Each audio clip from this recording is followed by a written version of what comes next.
Style है वो तो मुझे बहुत ज़्यादा अच्छा लगता था। जो सर का जो मेन जो क्लास के बाद जब सर हम लोग को मोटिवेट करते थे, मैं तो आज भी मिस करता हूँ उसे। और वो जो सर बातें बोलते थे वो मेरे आज भी कानों में गूंजती है।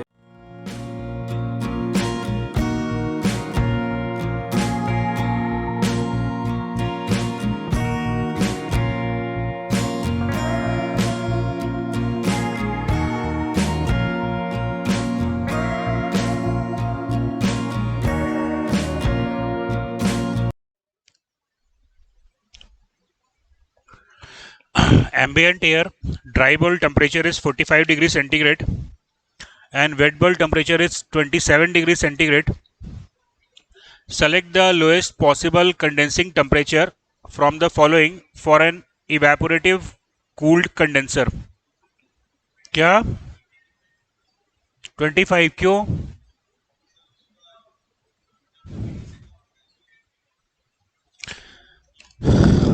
यहाँ पे सभी आंसर्स गलत हैं। सभी आंसर्स गलत हैं। The right answer is 27 degree centigrade. Why सो?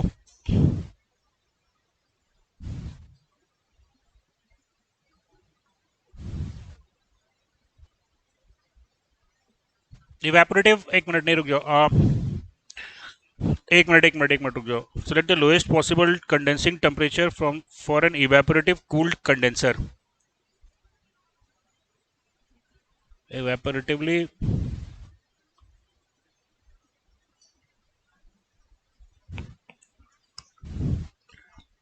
ठीक है। यहां पे हम ये मान सकते हैं कि इवेपोरेटिव कूलिंग क्या होती है। इवेपोरेटिव कूलिंग बोल रहा हूं मेरे भाई। इवेपोरेटिवली कूल कंडेंसर है। यहां पे इवेपोरेटिव कूलिंग होती है एडियाबैटिक सैचुरेशन कूलिंग, जो कल हमने डिस्कस किया था। अब यहां पे बोल रहा है कि what is the select the lowest possible condensing temperature from the following for an evaporative cooled condenser. चलिए, अब यहां पे चूंकि 27 डिग्री सेंटीग्रेड ऑप्शन नहीं है, 27 डिग्री सेंटीग्रेड ऑप्शन नहीं है, तो फिर यहां पे राइट आंसर क्या होना चाहिए?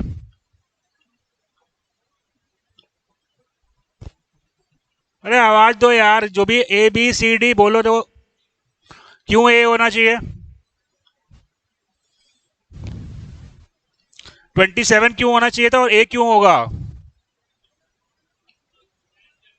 हाँ, अच्छा, सबसे कम इसमें दिया है तो 25 मार देते हैं। Very good.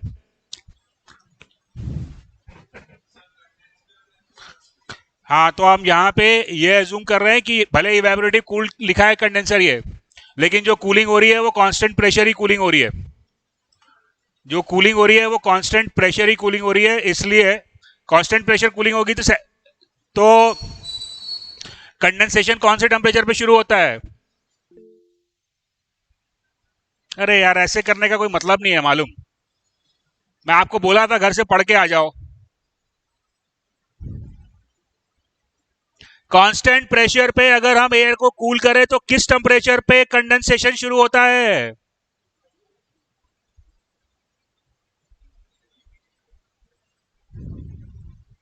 डीपीटी पे कूल होता है। DPT is the lowest temperature among all three. तो यहां पे भले ये लिखा है टर्म कि condensing temperature for an evaporative cooled condenser, अगर इवेपोरेटिवली कूल्ड कंडेंसर है यानी कि हम क्या कर रहे हैं? इवेपोरेशन कर रहे हैं। इवेपोरेट कर करके हम कंडेंस सैचुरेट कर रहे हैं। जब हम इवेपोरेट करके एयर को सैचुरेट करते हैं तो हमको कौन सा टेम्परेचर मिलता है? अरे बा, नहीं पढ़ रहे हो यार, नहीं पढ़ रहे हो, कोई मतलब नहीं है, बताया। टाइम पास है खाली सब। 3 टेम्परेचर पढ़ाया था। कौन कौन से 3 टेम्परेचर थे? ड्राई बल्ब क्या होता है? एयर का जो टेम्परेचर है that is dry bulb temperature. What is wait bulb temperature? जब एयर सैचुरेट हो जाए बाय इवेपोरेशन तो जो टेम्परेचर मिलता है वो वेट बल्ब टेम्परेचर होता है। और अगर कांस्टेंट प्रेशर पे एयर को कूल कर करके उसको सैचुरेट करें तो हमको जो टेम्परेचर मिलता है that is the dew point temperature. तो यहाँ पे आंसर कायदे से WBT आना चाहिए, लेकिन वो आंसर दिया नहीं है, hence I am considering it dew point temperature.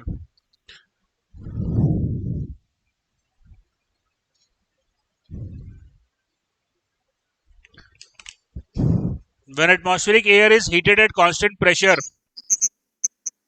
its humidity ratio does not change. क्या ऑप्शन होगा, सोच के बताइए जल्दी से। नहीं बना अभी तक। When atmospheric air is heated at constant pressure, कौन सी प्रोसेस हो रही है?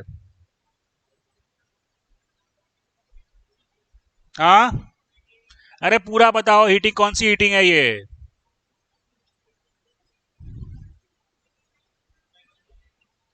क्यों सेंसिबल हीटिंग है?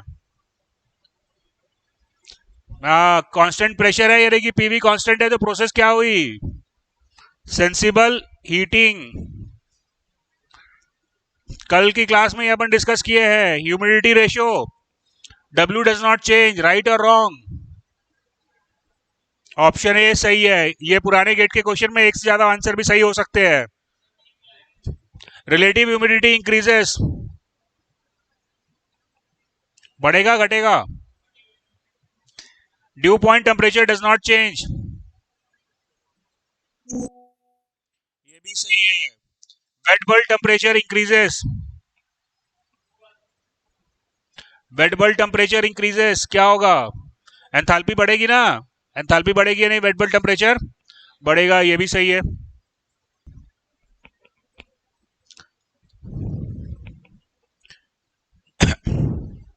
For air at a given temperature, as the relative humidity is increased isothermally, the wet bulb temperature and specific enthalpy increases. पढ़ लो option, सोच के बताओ, आंसर बताओ। पहले प्रोसेस को ड्रॉ करो साइकोमेट्री चार्ट पे, then only you will able to find out the answers. क्या है आंसर?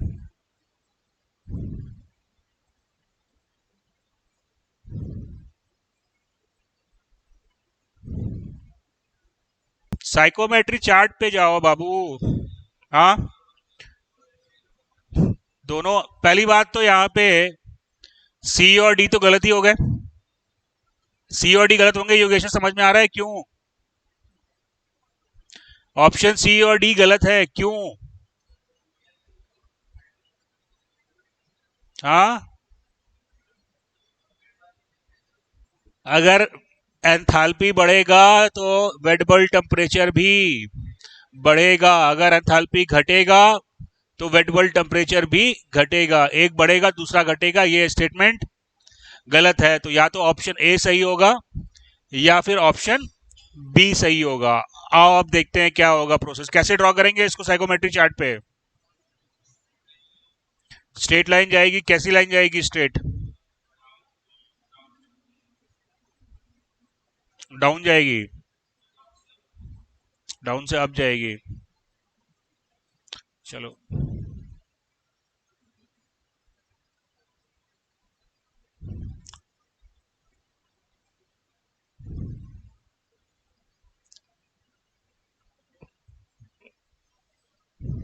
क्या बोल रहा है? प्रोसेस क्या है? आइसोथर्मल प्रोसेस है, करेक्ट है। अब क्या बोल रहा है कि आइसोथर्मली मैं रिलेटिव ह्यूमिडिटी को बढ़ा रहा हूं। लाइन 1 और लाइन 2, कौन से लाइन पे रिलेटिव ह्यूमिडिटी ज्यादा है? लाइन 2 पे रिलेटिव ह्यूमिडिटी ज्यादा है, मतलब प्रोसेस जो है वो अब ऊपर से नीचे की तरफ जाएगी, वन ए से बी की तरफ। करेक्ट। जब आप ए से बी पे जा रहे हो तो एंथैल्पी पर क्या असर पड़ रहा है? एंथैल्पी पे क्या असर पड़ रहा है? ये एंथैल्पी मेरे को एच बी मिला और ये एंथैल्पी मेरे को एच ए मिला, तो दिस एंथैल्पी इज ग्रेटर। तो जब मैं, और सिंपल सी बात है कि देखो, एंथैल्पी एच है, अगर आप डब्ल्यू को बढ़ाओगे तो एंथैल्पी बढ़ेगा। तो यहां पे आप डब्ल्यू बढ़ा रहे हो, डब्ल्यू बढ़ा रहे हो, इसका मतलब एंथैल्पी इंक्रीज होगा। एंथैल्पी इंक्रीज होगा मतलब कि WBT भी इंक्रीज होगा, राइट? Very good.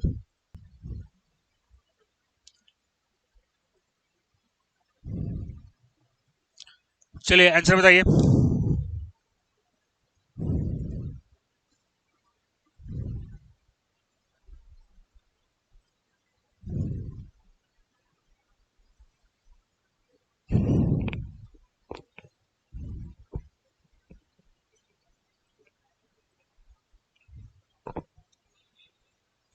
थोड़ा कॉन्फिडेंस से आंसर दिया करो ना यार। बी होगा क्या होता है, बी है आंसर, होगा का क्या मतलब है। पहला statement, dry bulb temperature is less than wait bulb temperature, कभी ऐसा होता है?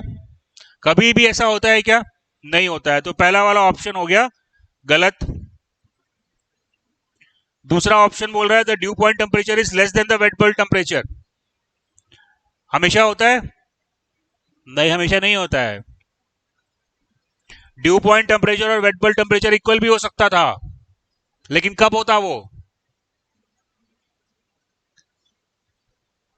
ड्यू पॉइंट टेम्परेचर और वेट बल्ब टेम्परेचर इक्वल भी हो सकते थे, लेस होना जरूरी नहीं है, लेकिन उस कंडीशन में ये रिलेटिव ह्यूमिडिटी 100% होती, यानी कि पीवी इक्वल टू पीएस होता, सैचुरेटेड वेपर होता। तो इसका मतलब ये है कि अभी के लिए ये स्टेटमेंट सही है। The dew point and wet bulb temperature are equal हो सकते थे अगर 500 होता, लेकिन यहाँ पे 80 है तो ये गलत हो गया। The dry bulb and dew point temperature are equal हो सकते थे, लेकिन अगेन यहाँ पे 5 होना पड़ता 100%। तो राइट आंसर में बस क्या बचा, सिर्फ बी।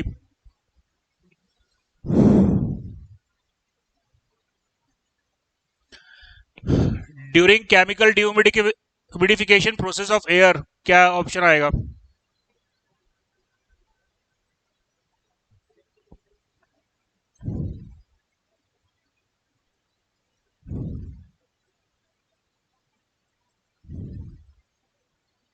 कल की क्लास में पढ़े थे, दोनों इंक्रीज होगा।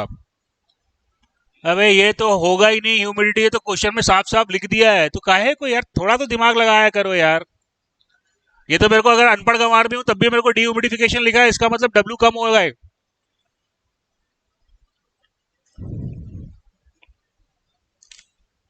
कल बताया था मैंने केमिकल डीह्यूमिडिफिकेशन कौन सी प्रोसेस होती है, इवेपोरेटिव कूलिंग की उल्टी प्रोसेस। इवेपोरेटिव कूलिंग में क्या होता है? इवेपोरेटिव कूलिंग में डब्ल्यूबीटी और सॉरी इवेपोरेटिव कूलिंग में डीबीटी और डब्ल्यू पर क्या असर पड़ता है? डब्ल्यू इंक्रीज होता है, यानी कि ह्यूमिडिफिकेशन होता है, और डीबीटी डिक्रीज होता है। तो इवेपोरेटिव कूलिंग प्रोसेस हो गई कूलिंग एंड ह्यूमिडिफिकेशन, इसका उल्टा होता है क्या, हीटिंग एंड डीह्यूमिडिफिकेशन। कल पढ़ाया था ना, आप लोग नोट्स पढ़ते हो, ऐसे काम नहीं चलेगा बेटा। हीटिंग एंड डीह्यूमिडिफिकेशन कैसे होती है प्रोसेस, ये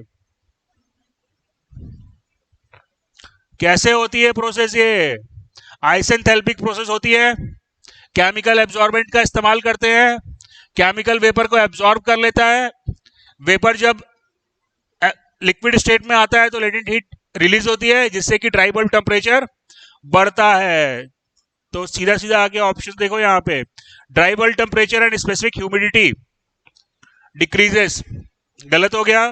dry bulb temperature specific humidity decreases,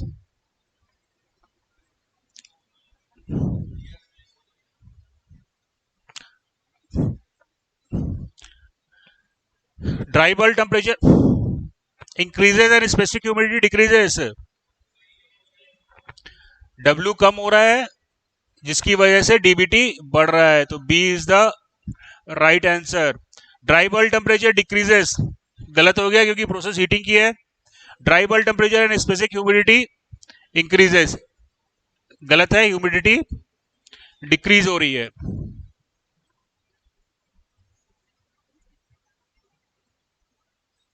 question आप लोग सॉल्व किए नहीं हो? हाँ, दो तीन तो करने से कैसे काम होगा, टोटल क्वेश्चन इसमें आप किताब में जो दिए हुए हैं 32 क्वेश्चन दिए, उसमें से दो तीन क्वेश्चन करे हो। अब मैं ए बी सी डी करूंगा या सॉल्यूशन बताऊंगा तो कोई मतलब है नहीं। किताब है सबके पास में, किताब लो और अभी बैठ के सॉल्व करो, कल फिर डिस्कस करेंगे। जो क्वेश्चन नहीं बन रहा है उस पर टिक मारो, ट्राई करो बेटा, ट्राई नहीं करोगे तो कोई मतलब नहीं है। मैं सॉल्यूशन बता दूंगा, सॉल्यूशन तो आपकी किताब में भी दिया हुआ है बेटा। जब क्वेश्चन पढ़ेगा तभी वर्ड का कंफ्यूजन दूर होगा। बाहर से बैठ के देखता रहेगा, जब तक प्रैक्टिस नहीं करेगा तब तक दिमाग का विजन क्लियर होगा नहीं। जब क्वेश्चंस पढ़ेगा तो ही वर्ड भी क्लियर होंगे। वर्ड पे कंफ्यूजन होता है, जब मैं पढ़ा रहा हूं तो बताना भाई कौन से वर्ड पे क्या कंफ्यूजन हो रहा है। जब तक प्रैक्टिस नहीं करेगा वो होता ही रहेगा।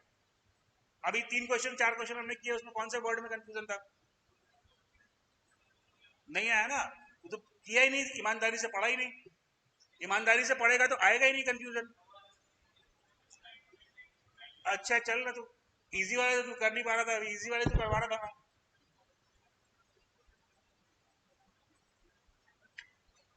सारे न्यूमेरिकल कम से कम टच होने चाहिए, सारे न्यूमेरिकल पढ़े होने चाहिए, ताकि फटाफट मैं सॉल्यूशन एक्सप्लेन करूं।